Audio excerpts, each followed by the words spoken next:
हम नहीं रोए, हम मीडिया में नहीं है, हम रोड पे आके नहीं बैठे तो क्या हमारे कष्ट नहीं है, हमारे दर्द नहीं है?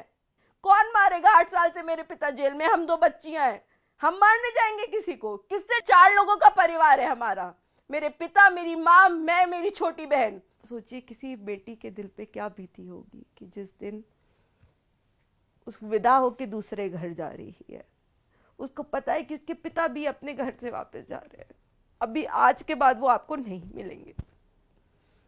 पीड़ा सही है हमने सर, अब बस करें। मैं देश के राजनेताओं से कि अगर ज़रा भी इंसानियत बची है तो बस कर दो अब। हम थक चुके हैं सर, हम थक चुके हैं, अब बस कर दें।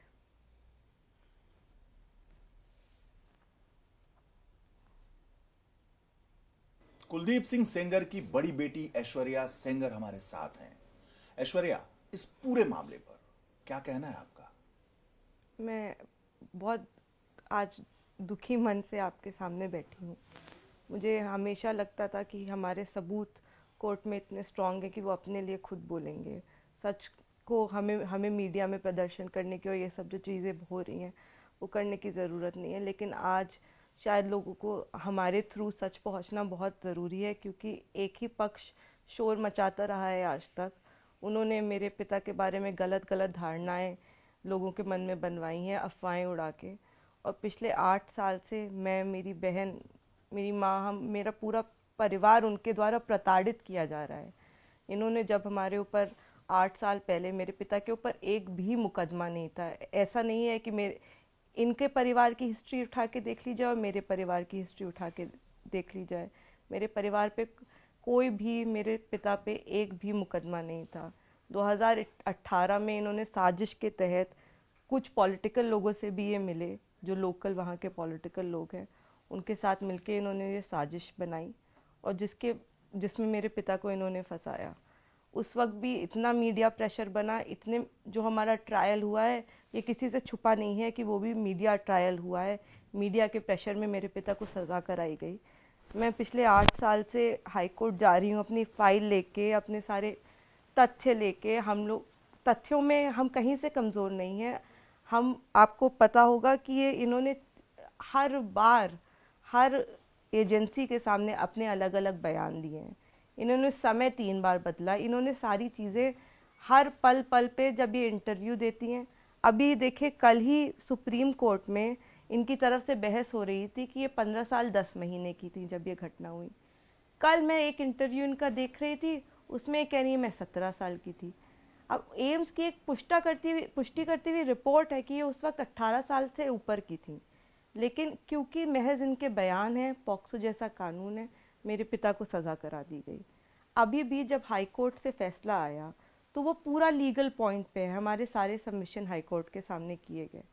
लेकिन इन्होंने उसको देखते हुए फिर एक माहौल बनाना स्टार्ट किया वहाँ से, और उसके चलते हम देख ही रहे थे। मैं कल सुप्रीम कोर्ट गई थी, मैं अपने पिता के केस में मैंने वकालत की पढ़ाई में पहले सिविल सर्विसेज की तैयारी कर रही थी, मैं बता दूं, और इस केस के बाद ही मैंने लॉ किया है। और अब मैं अपने पिता का केस देखती भी हूँ। और मैं कल सुप्रीम कोर्ट पहुँची और आप मानेंगे नहीं, 20 पत्रकार मेरे गाड़ी से उतरते ही मेरे इर्द गिर्द आ गए। सब मेरी शक्ल पहचानते हैं, सब मुझे पहचानते हैं। मतलब मेरा, इनके पास तो प्रोटेक्शन है, सरकार की दी हुई सुविधाएं हैं। ये बेटी हो गई, ये इन्होंने खुद को देश की बेटी घोषित कर दिया। लेकिन आप उन्नाव के लोगों से जाके पूछिए ना, मैं बेटी नहीं हूँ। मेरा चलना, घर से निकलना इन्होंने मुश्किल कर दिया है। सारे तथ्य सब कुछ हमारे पक्ष में होते हुए भी आज हमारी ये स्थिति कर दी है कि अगर कोई हमारे पक्ष में बोले तो ये उसको बुरा भला कहती हैं, ये कुछ भी बोल सकती हैं। ये जजों को कह देती, अगर आपके पक्ष में फैसला आए तो जज सही हैं, आपके पक्ष में फैसला नहीं आए तो जज गलत हो गए।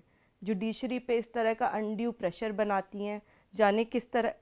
आपको शायद पता है कि नहीं पता, इनकी पॉलिटिकल अफिलिएशन है एक नेशनल पार्टी से, और वो आज से नहीं, बहुत पुराने इनके चाचा जो थे वो प्रधानी का चुनाव लड़ना चाहते थे।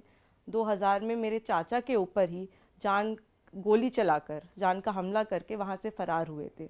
16 साल बाद लौट के आए थे। तो ऐसा नहीं इनकी दुश्मनी और हमारी दुश्मनी कोई आज की है, ये बरसों पुरानी चली आ रही है और जिसका इन्होंने फ़ायदा उठा के, कुछ लोकल पॉलिटिशियंस ने फ़ायदा उठा के मेरे पिता पे मुकदमा बनाया है। तो आप मानती हैं कि आपके पिता बेगुनाह हैं? मैं और जितने भी लोग उन्नाव के भी हैं, जो वहाँ के लोकल लोग हैं, आप उनसे जाके बात करिए और पूछिए। हर आदमी वहाँ का बच्चा बच्चा सच जानता है कि मेरे पिता बेगुनाह हैं। और ये मैं सिर्फ मैं नहीं कह रही, ये सबूत भी आपको बताएंगे कि मेरे पिता बेगुनाह हैं। इन्होंने पहले तो, मैं एक चीज़ आपके माध्यम से क्लियर कर देना चाहती हूँ, क्योंकि मैं हर जगह न्यूज़पेपर्स में देख रही हूँ Unnao gangrape case, Unnao gangrape case. मेरे पे इस मुकदमे में जो उन्नाव गैंगरेप केस है, हाँ, ये पीड़िता ने दो बार दो अलग अलग जगहों पे कंप्लेन की है, वो मेरे पिता का मुकदमा नहीं है। इन्होंने 21 जून को पुलिस में कंप्लेन लिखाई कि एक शशि सिंह है, उनकी बेटी ने मुझे फ़ोन करके बुलाया, और जिसके बाद 3 लोगों ने, जिसमें शशि सिंह के बेटे भी शामिल थे, मेरा रेप किया। ये घटना के बाद इनका जुडिशियल मजिस्ट्रेट के सामने भी बयान होता है 22 जून को। इस वक्त तक ये 4 जून 2017 की जो घटना बता रही हैं, इसका कोई भी जिक्र नहीं करती कहीं भी। मतलब मेरे पिता का उसमें कहीं भी नाम भी नहीं लेती, क्योंकि ऐसी घटना है ही नहीं। उसके बाद पंचायत बुलाई जाती है गांव में, जहाँ पे इनके चाचा प्रेशर बनाते हैं गांव में कि जो शशि सिंह है, उनका जो बेटा है जिसको इस मुकदमे में फंसाया गया है, उनके और इनके बीच में शादी करा दी जाए, क्योंकि वो हम उम्र हैं और दोनों सेम कास्ट से आते हैं नेचुरली, और जिससे ये बात करती थी वो दूसरी जाति के थे। तो शशि सिंह उस वक्त मना कर देती हैं, कहती हैं कि अगर इसकी बातचीत किसी दूसरे लड़के से होती थी तो मैं अपने लड़के से शादी नहीं कराऊंगी। तो ये उनके पूरे परिवार पर मुकदमा लिखा देती हैं। अब इसमें मेरे पिता का सिर्फ इतना कसूर है कि वो जब पंचायत गांव में रखी जाती है, वो उसका हिस्सा थे, क्योंकि वो भी गांव के इज्जतदार बड़े लोगों में आते थे, बुजुर्गों में। उन्होंने बस इतना आवाज़ उठाई थी कि महिलाओं को रेप जैसे मुकदमे में ना फंसाया जाए। तो उन्होंने शशि सिंह और उनकी बेटी जो थी, उनका नाम एफआईआर में अर्ज किया कि आप पुलिस वालों से और सबसे हमारे बारे में, किसी ने पूछा कभी कि हमारे साथ क्या हुआ है? आपको तो सरकारी सुविधाएं मिली, सीआरपीएफ की प्रोटेक्शन मिली, आपको कोई कुछ बोल नहीं सकता, आपकी फ़ोटो कोई कहीं डाल नहीं सकता, आपके साथ कुछ बुरा नहीं हो सकता। लेकिन इल्ज़ाम लगा के आपने मेरी और मेरी बहन की ज़िंदगी का क्या कर दिया, ये सोचा आपने? ट्विटर पे किस किस तरह की बातें लिखते हैं आप ही जैसे लोग आप ही लोगों के बीच में से लोग लिखते हैं, रेप थ्रेट्स, तुम्हें मर जाना चाहिए, तुम ये हो, बहुत ही गंदी गलीज चीज़ें रोज़ मेरे डीएम में आती हैं, रोज़ मुझे पढ़नी लिखी जाती हैं? बिल्कुल लिखी जाती हैं, और इतनी घटिया बातें जो शायद मैंने सोचा भी नहीं था। मेरा दिल दहल जाता है वो बातें पढ़ के, जिस जिस तरह की बातें लिखी जाती हैं। मतलब क्या मैं बेटी नहीं हूँ? किसी बेटी को रेप थ्रेट्स मिल रही हैं कि क्योंकि एक परसेप्शन बनाया गया कि आपके पिता ने ये किया है। बेगुनाह है मेरे पिता, मेरे पास सारे सबूत हैं, वो बेगुनाह थे, और मैं उन्हें न्यायपालिका से छुड़ा के लाऊंगी, क्योंकि हमारे पास सारे सबूत हैं। आप फैलाते रहें, आपको जितना झूठ फैलाना है, आप जिस तरह का दबाव बनाना चाह रहे हैं, वो भी एक टाइम के बाद लोगों को समझ में आएगा कि आप क्या करने की कोशिश कर रही हैं। तो आपको थ्रेट मिलता है? मुझको आपको धमकियां मिलती हैं? मुझको सिर्फ ऑनलाइन थ्रेट नहीं मिलता है सर। मैं कॉलेज जाती थी, मैं आपको बताती हूँ, ये मुकदमा हुआ और मेरे हॉस्टल और मेरे कॉलेज के बीच में 10 मिनट की दूरी थी। मैं रोज़ जब हॉस्टल से निकलती थी ना, तो डर के निकलती थी कि आज कोई मुझे चलते हुए क्या कह देगा, क्योंकि ऐसा नहीं था कि हमारी फ़ोटोएं वायरल करने में किसी को रोकती। सबको पता था कि हम कौन है, सबको हमारी शक्लें पता थी। मैं कॉलेज में जब लॉ फाक में एडमिशन लेने गई, तो मेरे पिता का नाम देख के मुझे घूरा गया 5 मिनट कि अच्छा आप उनकी बेटी हैं। तो हमने, आपको लगता है कि एक तरफ ही स्टिग्मा जुड़ा हुआ है, दूसरी फैमिली की तरफ कितना क्या क्या झेलना पड़ता है। और अगर कहीं ज़रा सा भी सच होता तो ठीक है, वो हमारे कर्म थे, हम झेल रहे थे। लेकिन एक रत्ती सच जिस एक्यूजेशन में नहीं है, उसकी वजह से मेरे परिवार को कितना कष्ट सहना पड़ा। मैंने अपने चाचा खो दिए, अकेले पैरोकार थे, 3 भाई हैं, 2 पे मुकदमे लगा दिए। एक मेरे चाचा थे, 2 पैरोकारी कर रहे थे। दिल्ली में जाने किन हालतों में उनके साथ क्या कर दिया, आज तक उस बात पे मुकदमा नहीं लिखा गया। कोई कहने वाला नहीं है कि आपके चाचा के साथ क्या हुआ। उन्नाव के लोगों को सब पता है सर, उन्नाव के लोगों को पता है। आपने अगर वो पिक्चर्स देखी होंगी, पूरा उन्नाव आया था, लेकिन किस तरह, किस हालातों में दिल्ली में उनके साथ क्या किया गया, जो उनके साथ की मौत, अकेले पैरोकार, आपकी तरफ कोई नहीं बचा। तो हमारे भी तो बाप के ऊपर, हमारे चाचा के ऊपर, सबके ऊपर आपने मुकदमे लगाए, हमारी तरफ आपने किसको रहने दिया? अपने घर की, अपने खानदान की सबसे बड़ी बच्ची मैं हूँ। 8 साल पहले ये मुकदमा हुआ था, क्या उम्र थी मेरी, तब से मैं ये झेलती चली आ रही हूँ। जब कॉलेजेस में गई, पढ़ने गई, तो भी मैं आपको बता तो रही हूँ, 10 मिनट की दूरी, वो 10 मिनट की दूरी मेरे लिए 10 घंटे जैसी हो गई थी। मैं निकलती थी और मुझे डर लगता था, और मेरे पिता भी उस वक्त इसलिए डरे हुए थे क्योंकि जो इनके चाचा हैं वो एक हिस्ट्री शीटर हैं, और उनका जो गैंग है वो दिल्ली नांगलोई कोई ज़िला है यहाँ पे शायद, और वहाँ की कोई चर्चित गैंग के हिस्सा हैं वो। मतलब आप पता करेंगे तो आपको भी सारी चीज़ें पता चल जाएंगी। वो प्रॉपर हिस्ट्री शीटर हैं। मेरे पास डेथ थ्रेट्स के फ़ोन आते थे। मतलब मेरे पिता इतना डर, अंदर होते हुए भी उनको हमारी सेफ्टी की इतनी चिंता थी, इतना डर था, इतना भय था। मैं दिल्ली में अकेले रहती थी, मेरा पूरा परिवार कहता था पढ़ाई छोड़ के वापस आ जाओ, क्योंकि हम इस स्थिति में तुम्हें दूर नहीं रख पाएंगे। तो हमारी पढ़ाई, हमारा करियर, हर चीज़ पे इस चीज़ ने इस तरह इफ़ेक्ट किया है। मतलब मैं मेरे पास शब्द नहीं है बयां करने के लिए कि पिछले 8 साल में हमने क्या झेला है। लेकिन हमने कोई धरना प्रदर्शन नहीं किया, हम कहीं नहीं जाके बैठे, हमने किसी से कांटेक्ट करने की, कुछ करने की हमने कोशिश नहीं की। हमें न्यायिक प्रक्रिया पे विश्वास है। हमने कहा हम सच हैं, आज नहीं तो कल हम जीतेंगे। लेकिन अब जिस तरह के माहौल बनाए जा रहे हैं, आप धरने पे बैठ के आप जुडिशरी को कुछ भी बोल दे रहे हो, आप लोगों को प्रेशर में लाना चाह रहे हो, आप संस्थाओं को प्रेशर में लाना चाह रहे हो कि अगर मेरे मन का करोगे तभी तुम सही हो, मेरे मन का नहीं करोगे तो तुम गलत हो। आप सिविल सर्विसेज की तैयारी करना चाहती थी, कलेक्टर बनना चाहती थी? मैं सिविल सर्विस, मेरे पिता का सपना था कि उनकी एक बेटी डॉक्टर बने, एक बेटी आईएएस बने, और आईएएस बनने का जिम्मा मैंने उठाया था। मेरी छोटी बहन डॉक्टर हैं, और मुझे इस बात का दुख है कि शायद अब वो सपना मैं नहीं पूरा कर पाऊंगी, क्योंकि मुझे पता है कि आज भी वो मुकदमा ख़त्म नहीं हुआ है। मैंने लॉ की पढ़ाई करना भी इस मुकदमे की वजह से ही शुरू किया। मतलब मेरा लॉ के प्रति कोई ऐसा खास इंटरेस्ट नहीं था, लेकिन जब हम पहले वकीलों के पास जाते थे तो वो जो हमें कह रहे हैं, जो समझा रहे हैं, हमको तो समझ ही नहीं आता था। हमें तो ये भी नहीं पता था कि ट्रायल कोर्ट के वकील अलग होते हैं, हाई कोर्ट के वकील अलग होते हैं। हम कुछ जब दिल्ली आए ना सर, ऐसे माहौल में दिल्ली आए थे कि हमें कुछ नहीं पता था। मैं हाथ जोड़ के उस वक्त विनती की, आपको शायद आपको याद है नहीं है, 2019 में जब मेरे पिता को दिल्ली ट्रांसफ़र किया गया, किस तरह की बातें बोली जा रही थी, रास्ते में मार दो, एक निर्दोष आदमी को बिना जाने इस तरह का प्रेशर बनाया जा रहा था। पूरी रात, पूरे दिन हम लोग जगते रहते थे, हाथ जोड़ के मनाते रहते थे कि पापा को कुछ हो ना, क्योंकि जो है आज वो ठीक, हमें पता है तो हम उनके लिए लड़ रहे हैं, लेकिन आप लोग जैसी बातें कर रहे हो, आप उनको मारने की बातें करते थे। उसमें तो हम क्या करते सर? उसके बाद हम सबूतों का क्या करते? मेरे चाचा को तो आपने मार ही डाला ना, क्या करें हम उसका?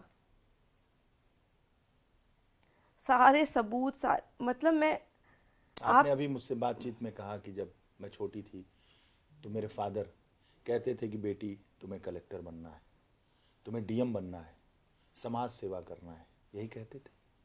वो सपने टूट गए इस पूरे झंझावात में, ऐसा ही हुआ? सिर्फ मेरे ही नहीं, मेरे पूरे परिवार के, मेरे घर के एक एक बच्चे के, किस तरह से जो बच्चा स्कूल में था उसकी स्कूल में बुलिंग हुई, हम बाहर थे, मतलब लोग क्या क्या लिखते थे, दोस्त छूट गए, सब छूट गए।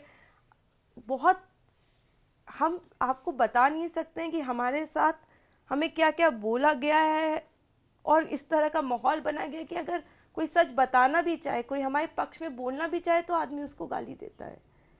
मतलब हम इतने खराब लोग हो गए हैं कि अब हमारे पक्ष में भी नहीं बोल सकते लोग। और क्यों? क्योंकि एक लड़की ने महज इल्ज़ाम लगा दिया मेरे पिता के ऊपर। हर चीज़ आप प्रेशर बना के करा लेंगी, आप हर चीज़ में झूठ बोलेंगी। आप नहीं बताएंगे किसी को कि आपके पिता के ऊपर 28 मुकदमे थे, आप नहीं बताएंगे किसी को कि आपके चाचा के ऊपर 17 मुकदमे हैं, कि उन्होंने मेरे चाचा के ऊपर गोली चलाई थी, मेरे एक चाचा को आप ही लोगों ने मरवाया है। ये सब आप नहीं बोलेंगी। आप बोलेंगी कि नहीं वो पावरफुल है। अरे पिछले 8 साल में आप बताइए ना, जितने भी चुनाव हुए किसमें आपने वीडियो नहीं बनाया, किसमें आपने नहीं बोला कि इसको टिकट दो, इसको नहीं टिकट दो। 2022 में आपकी माँ उन्नाव सदर से चुनाव लड़ी। उन्नाव के लोगों को सब पता है सर, लेकिन हम उन्नाव में तो नहीं रहते ना। हम तो पढ़ने निकले थे, हम तो दिल्ली रहते थे, तो दिल्ली के लोगों को तो नहीं पता था दिल्ली में आपने कैसा माहौल बनाया था। हम हॉस्टल में रहते थे, हम अगल बगल वाले लोगों से अपने डरते थे। रोज पेपरों में खबरें निकलती थी, मैं और मेरी बहन बनाते थे, हे भगवान आज हम फ्रंट पेज की न्यूज़ ना हो, तीसरे पेज पे कर देना, क्योंकि रोज देख देख के नहीं अच्छा लगता, रोज नहीं अच्छा लगता। हम वही बेटियां जो मनाते थे काश पापा को एक बार न्यूज़पेपर में पापा की फोटो देख लेते थे तो सबको जाके दिखाते थे। और आपने हमारे साथ ऐसा कर दिया कि हमारा आज भी दिल दहल जाता है हम ट्विटर खोलते हैं तो। लेकिन मजबूरी है, हमारे पास नहीं आ रहा है कोई पूछने सर कि क्या हुआ, हमारी मजबूरी है ट्विटर पे लिखना। वो तो बैठी है तो 50 न्यूज़ चैनल लाइन अप हो जाएंगे, हमारे पास नहीं आ रहे हैं 50 न्यूज़ चैनल। हमारी मजबूरी है कि हम एक्स पे जाके ही लिखेंगे, क्योंकि अगर हम नहीं लिखेंगे तो हमारी बात कौन सुनेगा। एक निर्दोष आदमी को आप पूरे जीवन के लिए आप जेल में डाल देंगे। 8 साल एक गलत एक्यूजेशन में आपने बंद करके रखा है, और आज भी आपको चैन नहीं आ रहा है। आज भी आप किस तरह की बातें करिए, मेरे निजी जीवन के बारे में बातें कर रही हैं कि इसकी शादी यहाँ हुई है, इसकी ये यहाँ हुई है।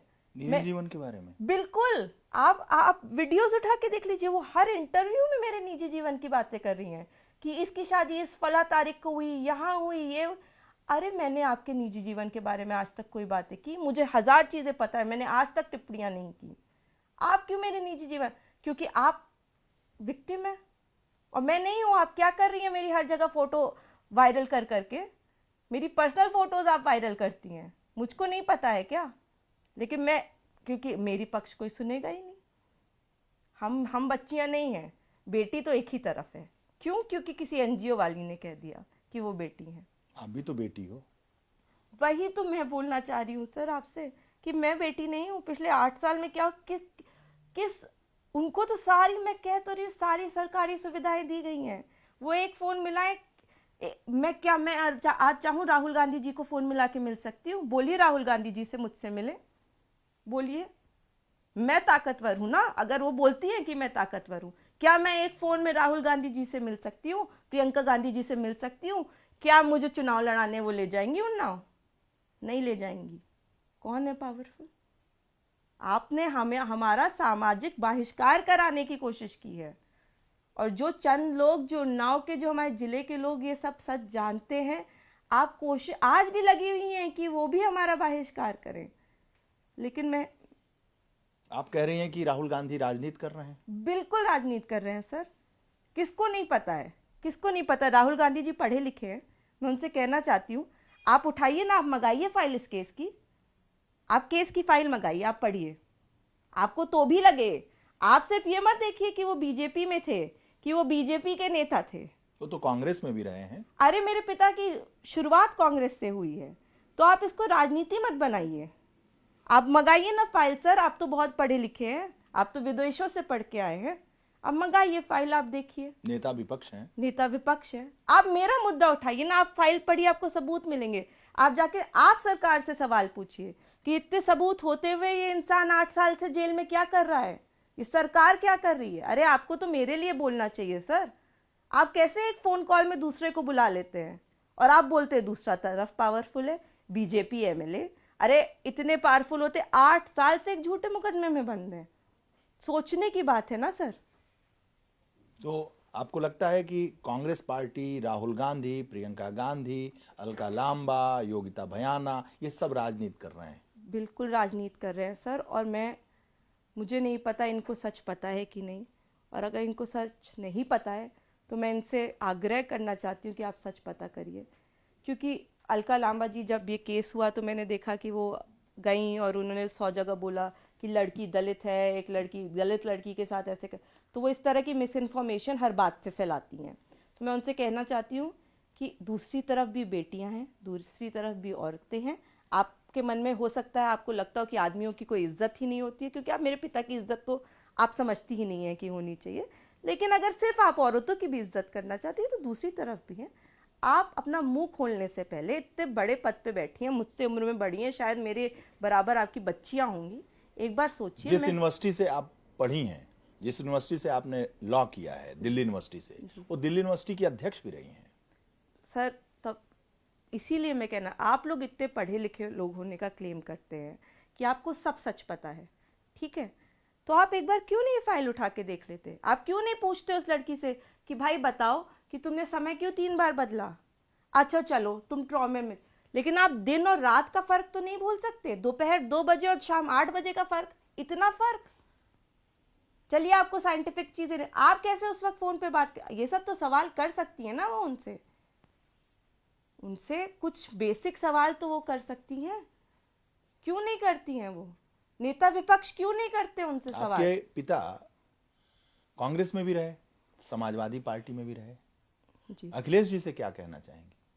मैं अखिलेश जी से भी, मैं सारे ही ये जो लोग, अखिलेश जी भी देखिए उत्तर प्रदेश में पढ़े लिखे नेताओं में से माने जाते हैं, मैं उनसे भी कहूँगी कि आप, मुझे उम्मीद है कि शायद हो सकता है उन तक अब सच पहुंचा हो, लेकिन अगर आप तक नहीं पहुंचे तो मेरा आग्रह है कि आप सच पता करिए और आप हमारी तरफ से बोलिए। सर, हर चीज़ राजनीति नहीं होती है। कोई आदमी 8 साल से जेल में बंद है, 8 साल से, और आपने उसकी आइडेंटिटी क्या बना दी? बीजेपी विधायक। बीजेपी में है तो क्या जेल में रखेंगे आप उसे? सबूतों गवाहों किसी चीज का कोई मतलब ही नहीं है आपके मन में। मैं उनसे आग्रह करना चाहती हूँ कि आपको तो हमारी तरफ से खड़ा होना चाहिए, आपको तो पूछना चाहिए कि उन 2 बच्चियों का क्या हुआ। क्या कुलदीप जी की बच्चियां ठीक है? कि क्या आपको अपने कार्यकर्ताओं से बोलना चाहिए कि गाली मत लिखो? कैसी गंदी गंदी भद्दी गाली लिखते हो, हिम्मत कैसे हुई तुम्हारी किसी लड़की को इतनी भद्दी गालियां लिखने की? कितनी गंदी गंदी गालियां लिखते हैं उनके कार्यकर्ता हम लोग की पोस्ट पे। आप जाके देखिए ना, आप उठाइए, आप बोलिए अखिलेश जी से कि देखेगी उनके कार्यकर्ता क्या कर रहे हैं, डांटे अपने कार्यकर्ताओं को कि हिम्मत कैसे हुई तुम्हारी उनकी बेटियों को ये बोलने की, हिम्मत कैसे हुई? मैं यही आग्रह करती हूँ अखिलेश जी से कि आपको तो मेरी तरफ से बोलना चाहिए। सर, आपको सच पता है, आप उत्तर प्रदेश के हैं, ऐसा नहीं है कि आपको नहीं पता है। आप बोलिए ना, हर चीज राजनीति नहीं होती, कुछ चीजें राजनीति से बढ़कर होती हैं। सर, किसी आदमी के जीवन का सवाल है, किन्हीं बच्चियों के जीवन का सवाल है, उनके फ्यूचर का सवाल है। वो इस कलंक के साथ उनको पूरी जीवन जीना पड़ेगा सबूतों के होते हुए भी। आपको सच में पूछना चाहिए सर, आप उनसे जाके पूछिए। हम नहीं रोए, हम मीडिया में नहीं है, हम रोड पे आके नहीं बैठे तो क्या हमारे कष्ट नहीं है, हमारे दर्द नहीं है? आपका जब जो मन चाहता है आप अफवाह उड़ा देती है, इनको मारा उनका, किसको मारा सर? कौन मारेगा? 8 साल से मेरे पिता जेल में, हम 2 बच्चियां हैं, हम मारने जाएंगे किसी को? किससे डर है उनको? बताए ना किससे डर है? 4 लोगों का परिवार है हमारा, मेरे पिता, मेरी माँ, मैं, मेरी छोटी बहन। कौन मारने गया इनको? मैं गई? अरे ये कोर्ट में मेरे बगल में खड़ी होती थी, ये कभी कभी मुझे गालियां देते हुए निकलती थी, प्रोवोक करती थी कि मैं कुछ करूं, लेकिन मुझे पता था कि मैं नहीं बोल सकती, मुझे मेरे पिता को बाहर लाना है। मैंने तो आज तक नहीं बोला, मैंने इनके बारे में आज तक कुछ नहीं बोला, और ये मेरे बारे में किस किस तरह की चीजें बोलती हैं। इनका जब मन आता है ये जजों को गालियां देती हैं, इनका जब मन आता है ये मुझे गालियां देती है, मन आता है मेरे पिता को गालियां देती हैं। उनको वो 2-3 लोग वो मिल के पढ़ा के ये बोलना है, ये बोलना है, ये बोलना है, जाके बोल देते हैं, कहानियां बनाती रहती हैं। अरे आप पूछिए ना, वो जो कहानियां मीडिया में सुना रही है, क्या वो उन्होंने कोर्ट में बोली थी? रोज नई कहानी के साथ तो आके खड़ी हो जाती हैं वो तो। बृजभूषण शरण सिंह ने आपके पिता के बारे में कहा कि कोर्ट ने जो किया है ठीक किया है, या हाई कोर्ट के फैसले पर जो उन्होंने बात कही, अब वो भी कटघरे में खड़े किए जा रहे हैं कि वो मेरी हत्या करा सकते हैं, वो मेरे पीछे पड़े हैं, ऐसा भी है? मैं वही कहना चाह रही हूँ कि इनके साथ दिक्कत ही यही है कि ये चाहती हैं कि हमारा किसी तरह से सामाजिक बहिष्कार हो। इनके मन में इनके और वो 2-3-4 लोग जो लोकल पॉलिटिकल ये सब हैं, जो उन्नाव के जो खराब लोगों में जाने जाते हैं, सब उन्नाव में सब उनका नाम जानते हैं। आपके काम किसी से छुप नहीं रहे हैं। तो वो जो 4-5 लोगों का गैंग है, इनका मकसद ही यही है कि ना किसी के सामने कभी सच आए, ना मैं मुंह खोलूं और इतनी गंदी गंदी बातें बोलूं दूसरों के बारे में कि सामने वाला कुछ बोल ही ना पाए। ऐसे तो मैं भी कुछ कह सकती हूँ, मैं इनके चाचा जेल से मुझे मारने की धमकियां भेजते हैं, मैं नहीं कह सकती। इनके सीआरपीएफ वाले मुझे गोली दिखाते हैं, मैं बोलूं? बोलने को सर आदमी कुछ भी बोल सकता है। जब ट्रायल कोर्ट ने किसी भी कारण चलते, मैं मीडिया ट्रायल मानती हूँ उसको, हालांकि जब ट्रायल कोर्ट ने किसी भी मामले में चलते हमें सज़ा सुनाई, हमने उसको भी स्वीकार किया, हमने हाथ जोड़ा और कहा हम लड़ेंगे। और मैं आज भी कहती हूँ कि हमारी लड़ाई कोई सड़कों पे नहीं है। ऐसा नहीं है हम सड़कों पे नहीं बैठ सकते। मेरे उन्नाव के लोग इतना प्यार करते हैं, मैं एक बार बोलूँगी और सब बैठेंगे। मैंने हाथ जोड़ जोड़ के लोगों को मना किया है, नहीं सर हमारी लड़ाई सड़कों पे नहीं है, हम न्यायालय में लड़ेंगे, हम सही रास्ता अपनाएंगे, हम जुडिशरी पे कभी कोई टिप्पणी नहीं करेंगे। हम जब ट्रायल कोर्ट से हार के आए थे तो भी हमने सम्मान किया था, हाई कोर्ट में बेल मिली तो भी सम्मान किया था, सुप्रीम कोर्ट ने स्टे लगाए तो भी सम्मान किया था। इनकी तरह नहीं है हमारा कि अगर जीते तो जज सही है, हारे तो जज गलत है, सीबीआई गलत है, कभी कभी कोई गलत है। इनको छोड़ के पूरी दुनिया गलत है जो इनके पक्ष की। ठीक है, उसमें गड़बड़ तो नहीं हो रहा? नहीं, ऑडियो परफेक्ट है। और जब आंखों में भी तो जाओ सर, स्टीम क्लोज नहीं जा सकता है। हाँ चलो, रेडी? हाँ, रोल है सर। अच्छा, आपको लगता है कि ठाकुर होना इस सरकार में एक गुनाह है? ठाकुरों की वजह से सजा मिल रही है? सर मैं देखिए बहुत राजनीति नहीं समझती, ठीक है, लेकिन मैं एक चीज़ जानती हूँ कि जब मेरे पिता पे ये मुकदमा लिखाया गया तो न्यूज़ में किस तरह की खबरें चल रही थी, क्योंकि जो हमारे माननीय मुख्यमंत्री जी हैं वो भी उसी समाज से आते हैं, तो उन पे भी कई इल्ज़ाम लगाए गए। मेरा मानना ये है कि इन सब चीज़ों में मैं आग्रह करना चाहती हूँ कि राजनीति नहीं होनी चाहिए। और शायद क्योंकि हम उस वक्त उत्तर प्रदेश में ऐसी भाजपा की सरकार थी, मेरे पिता भाजपा के विधायक थे, तो क्या उसका खामियाजा हमें भुगतना पड़ा? बिल्कुल, हमें उसका दंड मिला है। रूलिंग पार्टी के विधायक होने की सज़ा हमको मिली है।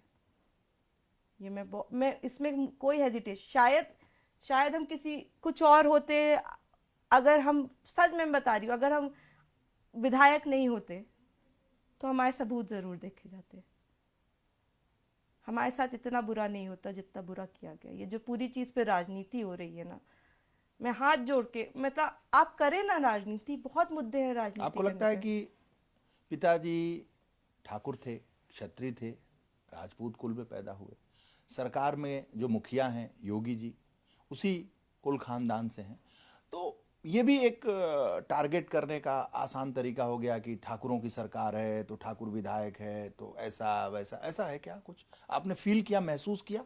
मैंने ये चीज़ बिल्कुल महसूस की है, मैं इसको डिनाई नहीं करूँगी कि, और हम तो बहुत सर क्या ही हैं, लेकिन बहुत लोग उन पे अटैक करना चाहते थे, मुखिया पे अटैक करना चाहते थे, जिन्होंने हमें माध्यम बना लिया, मैं तो ये कहूँगी।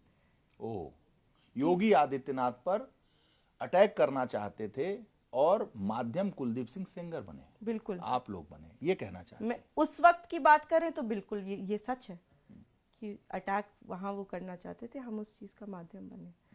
और तो मैं यही लेकिन आग्रह करना चाहती हूँ कि जो हुआ, और हो सकता है कि आपको पता ना हो, लेकिन अब आप इस चीज़ पे राजनीति ना करें। सवाल एक खड़ा होता है कि बड़े घर में, विधायक के घर में या विधायक होना, समाज में बड़ा होना कोई गुनाह है? आपको लगता है कभी कि कभी ऐसा हुआ तो ये गुनाह हो गया, उसकी पीड़ा आपको झेलनी पड़ रही है कि क्यों कुल खानदान में बड़े हुए, ऐसा भी है क्या? एक परसेप्शन बनाया जा रहा है कि ये बड़े हैं, 4 बार के विधायक हैं, ये है, तो उसके बियॉन्ड कोई देख ही नहीं पा रहा है। मैं आपसे कहना चाहती हूँ कि आप किस चीज के लिए हमें अक्यूज कर रहे हैं? क्या आप बड़े होने के लिए हमें अक्यूज कर रहे हैं? वो हम हैं, हम 4 बार के विधायक हाँ हैं, थे मेरे पिता के पूरे जीवन की मेहनत है, उन्होंने और कुछ नहीं कमाया, उन्होंने लोग कमाए हैं, तो बिल्कुल हम हैं 4 बार के विधायक, हम थे 4 बार के विधायक, लेकिन ये हमारा दोष तो नहीं हो सकता। आप हमें किस दोष के लिए और क्या मीडियम यूज कर रहे हैं? आपको लगता है कि एक समाज में ट्रेंड है, साइकिल वाला मोटरसाइकिल से लड़ गया तो साइकिल वाले का नहीं, मोटरसाइकिल वाले का दोष, मोटरसाइकिल वाला कार से लड़ गया मारुति 800 से तो मारुति 800 का दोष, मारुति 800 वाला मर्सिडीज से लड़ गया तो मर्सिडीज वाले का दोष। एक बड़ा और छोटा ये जो एक मानसिकता है उसका भी खामियाजा आपको भुगतना पड़ रहा है या पड़ा है? बिल्कुल सर, ये जो परसेप्शन हमारे खिलाफ बनाया गया है उसका खामियाजा तो हमको भुगतना पड़ ही रहा है। और मैं लोगों से बस यही बोलना चाहूँगी कि ज़रूरी नहीं है कि अगर कोई विधायक रहा है या फिर कोई अच्छे घर से है या फिर कुछ इस तरह का उन्होंने सामाजिक कार्य किया हुआ है तो आप उनको गलत मान लें, क्योंकि आप देखिए ना कैसे जघन्य अपराध की बात हो रही है। We are talking about rape here, you are accusing my father of being a rapist, you are calling me a rapist daughter, it's not okay. हम कितने भी बड़े घर से आते हो, क्या वो कृत्य हुआ है? सवाल ये है, सवाल अंत में यही है कि आप जिस चीज के बारे में हमें अक्यूज कर रहे हैं, क्या वो घटना हुई है, क्या वो घटना सच है? हम 4 बार के विधायक हो, हम 25 बार के विधायक हो, भगवान ने चाहा तो सब आगे भी ठीक रहेगा, लेकिन क्या ये घटना हुई है? और मैं इस देश के राजनेताओं से सच में आग्रह करना चाहूंगी कि क्या राजनीति करने के लिए अब यही मुद्दा बच जाए? मतलब अगर न्यायालय के दरवाजे सबके लिए खुले हैं, आप जाइए ना, आप न्याय की बात करिए, आप वहां जाके अपने बात बोलिए, अगर हम गलत हैं आप वहां बताइए। ये कौन सा तरीका है? जब आप माँ और आपकी छोटी बहन मिलते हैं क्या बातें करती हैं? हम 8 साल से बिना पापा के हैं, हम हर दिन पापा को याद करते हैं। मैं हमेशा कहती हूँ कि शायद मेरी और मेरी बहन से बहुत बड़ा कष्ट मेरी माँ का है, क्योंकि एक जीवन साथी की क्या अहमियत होती है किसी स्त्री के जीवन में, ये सभी जानते हैं। और मेरे मम्मी और पापा का तो ऐसा रिश्ता था कि एक भी दिन एक दूसरे से बात किए बिना दोस्ती का रिश्ता था, एक सम्मान था एक दूसरे के प्रति। तो उनको, हम दोनों बहनें जब उनको देखते हैं तो हमें बहुत बहुत दुख होता है। हम सच बता रहे हैं, मतलब पापा के होते हुए हमने जो माँ को देखा था और अब पापा के ना होने पे जो हमारी माँ है उसमें बहुत फ़र्क है। वो अकेली हैं और हम चाह के भी, हम कितना भी उनके साथ बैठ लें, बातें कर लें, हम चाह के भी वो कमी नहीं पूरी कर सकते। और मैं वही कहना चाह रही हूँ कि वो किन चीज़ों से जूझती होंगी वो हम और आप नहीं बता पाएंगे सर। हम उनके साथ जब बैठते हैं तो हम अच्छी बातें करने की कोशिश करते हैं, हम आपस में एक दूसरे का मनोबल बढ़ाते हैं कि सब ठीक हो जाएगा, सब ठीक हो जाएगा, सब ठीक हो जाएगा, सब ठीक हो जाएगा, बोलते बोलते 8 साल हमने निकाल दिए कि अब सब ठीक हो जाएगा। अब लोग राजनीति नहीं करेंगे, अब लोगों के दिल पिघलेंगे कि नहीं, अब इन बच्चियों को जी लेने देते हैं, इनके भी तो परिवार है, इनका तो पूरा जीवन नहीं। लेकिन कोई नहीं सोच रहा सर, किसी को नहीं पड़ी है वो। बहुत जब हाई कोर्ट से जमानत की बातें आई, सामने आई, उस वक्त एक फील हुआ होगा कि आपके फादर निकलेंगे? हम बड़े आशावादी लोग हैं, तो उसके पहले से भी हमने आशा बनाई हुई थी। और जब ये ऑर्डर आया तो आप मानेंगे नहीं कि हमारे परिवार में इतने सालों बाद शायद हम खुल के मुस्कुराए होंगे हम सारे, लेकिन शायद वो आधा दिन भी वो खुशी लास्ट नहीं की, क्योंकि ऑर्डर आया और अगले दिन से इस तरह का मीडिया ट्रायल स्टार्ट हो गया। और मैं और मेरी बहन यही बात कर रहे थे कि शायद लोगों को लगता है कि अब हमें खुश रहने का अधिकार हमारे पास नहीं बचा है, क्योंकि इस तरह की जिस तरह की बातें कही जा रही हैं, जिस तरह की राजनीति की जा रही है, वो उसका कोई स्तर नहीं बचा है अब सर। और बहुत जब सुप्रीम कोर्ट ने हाई कोर्ट के फैसले को निलंबित किया, निलंबित नहीं किया है सर, मैं आपको थोड़ा करेक्ट करना चाहूँगी, सुप्रीम कोर्ट ने हाई कोर्ट के फैसले को स्टे किया है स्टे किया, जी। और मुझे अभी भी न्याय की पूरी उम्मीद है, और कहीं ना कहीं मुझे अंदेशा था, मैं अब तो मैंने वकालत पढ़ी हुई है, की हुई है, क्योंकि जिस तरह का मैं अंदेशा उम्मीद थी, लेकिन जब मैं वहाँ पे पहुँची और मैंने मीडिया और सीआरपीएफ और एनजीओ वाले और इन सब को देखा, मैं समझ गई, मैं पहले से समझ गई थी कि ठीक नहीं है, और शायद तभी मुझे बोलना पड़ा कि ये चीज़ ठीक नहीं है। हमारा फैसला स्टे किया जाता सर, उसका दुख नहीं है, अगर वो लीगल पॉइंट पे गलत था तो वो स्टे किया जाता, उसका दुख नहीं है मुझे सर। जो मुझे वहां घुसने से पहले फेस करना पड़ा, उसका दुख है। आपने कई बार कहा कि मीडिया ट्रायल, 8 साल पहले भी मीडिया ट्रायल, इस हाई कोर्ट के फैसले के बाद भी मीडिया ट्रायल, आप मीडिया ट्रायल कई बार कह चुकी हैं। आपको लगता है कि आपके पिता मीडिया ट्रायल के शिकार हो गए? बिल्कुल सर, मेरे मुकदमे में मैं कहती हूँ एक नज़ीर बननी चाहिए कि मीडिया ट्रायल क्या कर सकता है एक जीवन के साथ, व्यक्ति का जीवन किस तरह मीडिया ट्रायल बर्बाद कर सकता है। मेरे पिता को बाहुबली और जाने 28 मुकदमे, 30 अरे मेरे पिता के ऊपर एक मुकदमा नहीं था 2018 के पहले सर, एक मुकदमा नहीं था, साफ छवि के नेता थे, और आज जो उनके पक्ष में भी बोलना चाहते हैं, बेचारों को बोलना पड़ता है कि नहीं मुझे छवि नहीं पता लेकिन ये काम नहीं हुआ। आपने क्या स्थिति कर दी है हमारी इस देश में। बहुत शर्म की बात है कि मैं इसमें अपनी भी गलती मानती हूँ। शायद मुझे समझना चाहिए था कि मीडिया की कितनी अहम भूमिका है, कि शायद मुकदमे अब सिर्फ कोर्ट में नहीं लड़े जाते, बाहर भी लड़े जाते हैं, क्योंकि मैं अब सच में ये महसूस कर रही हूँ, 8 साल की लंबी लड़ाई के बाद मैं ये महसूस कर रही हूँ कि हमारे कितने भी सबूत हो, हम हार गए सर। 8 साल अगर हम झेल गए तो हम हार गए सर, सिर्फ मीडिया ट्रायल। और जब मैं सारे जर्नलिस्ट जितने भी लोग देख रहे हैं, अगर आपको मेरी बात थोड़ी भी समझ में आ रही है कि आप जब भी रिपोर्ट, आप पे लोग बहुत फेथ करते हैं, आप क्या बातें लोगों तक पहुंचा रहे हैं वो उन्हीं को सच मानते हैं। हम क्या बोलेंगे, हमारे पास कागज क्या रखे हैं, उनको कोई फर्क नहीं पड़ता। तो आप जब बोले तो बहुत रिस्पॉन्सिबिलिटी से बोले, मैं बस इतना ही आग्रह करना चाहती हूँ। आपको लगा कि मीडिया ने आप लोगों के साथ नाइंसाफी की है? अन्याय किया है सर, मेरी और मेरी बहन, मेरी माँ के साथ मीडिया ने हर पल अन्याय किया है, हर पड़ाव पे अन्याय किया है। मेरे परिवार को परिवार की तरह नहीं, इंसानों की तरह नहीं समझा। मेरी माँ सिटिंग जिला पंचायत अध्यक्ष थी, सिटिंग। किस तरह का मीडिया ट्रायल हुआ मुझे बताने की जरूरत नहीं, उत्तर प्रदेश के हर इंसान को पता है। मेरी माँ, अरे शर्म नहीं आई लोगों को कि एक माँ, 2 बच्चियां, हम तो भी लगे पड़े हैं, हम तो भी राजनीति कर रहे हैं, और हम आज भी बैठ के राजनीति कर रहे हैं।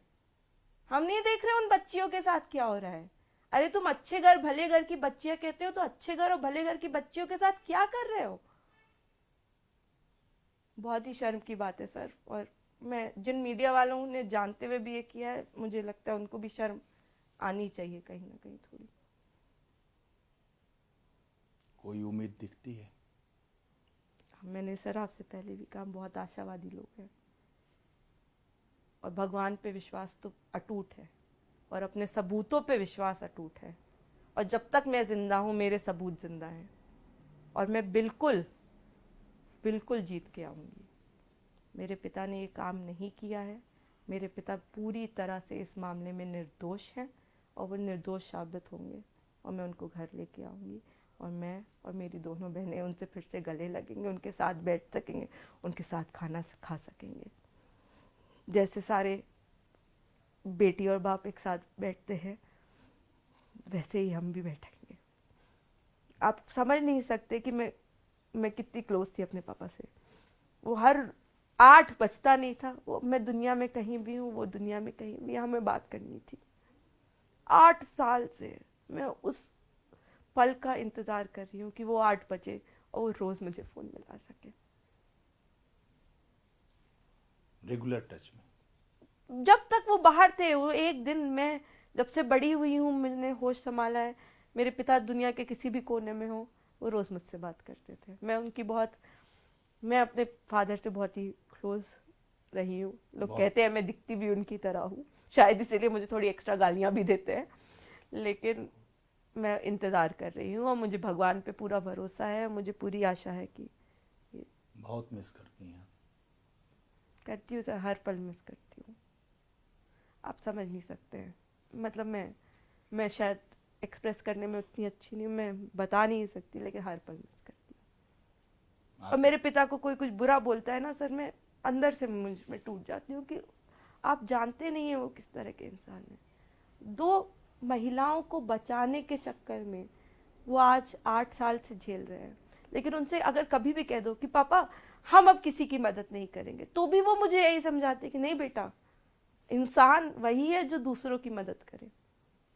तो मैं अपने पिता को, मेरे लिए तो दुनिया के बेस्ट पिता है, और वो आई होप हमारे पास जल्दी होंगे। आपकी जब शादी हुई तो आए?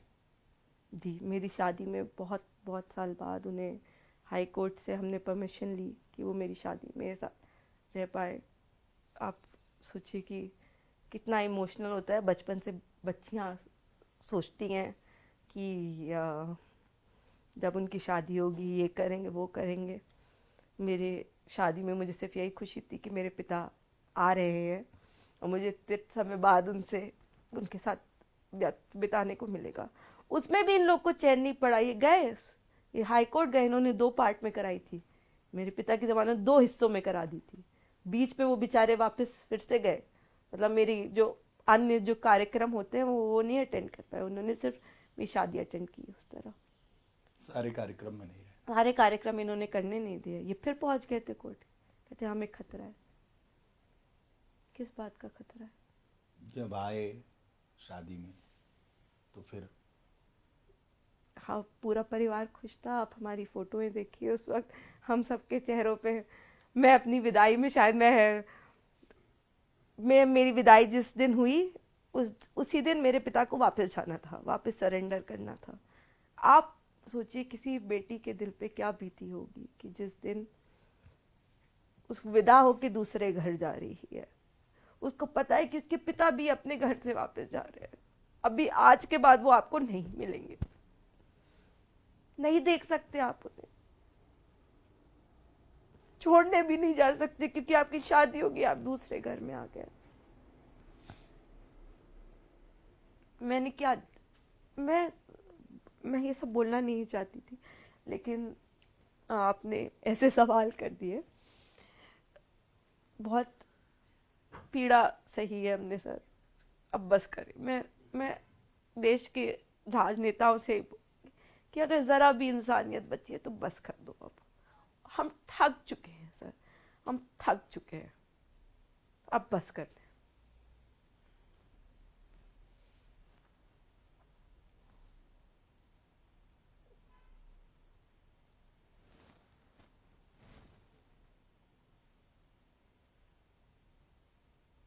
अंत में कुछ कहने के लिए बचता नहीं है।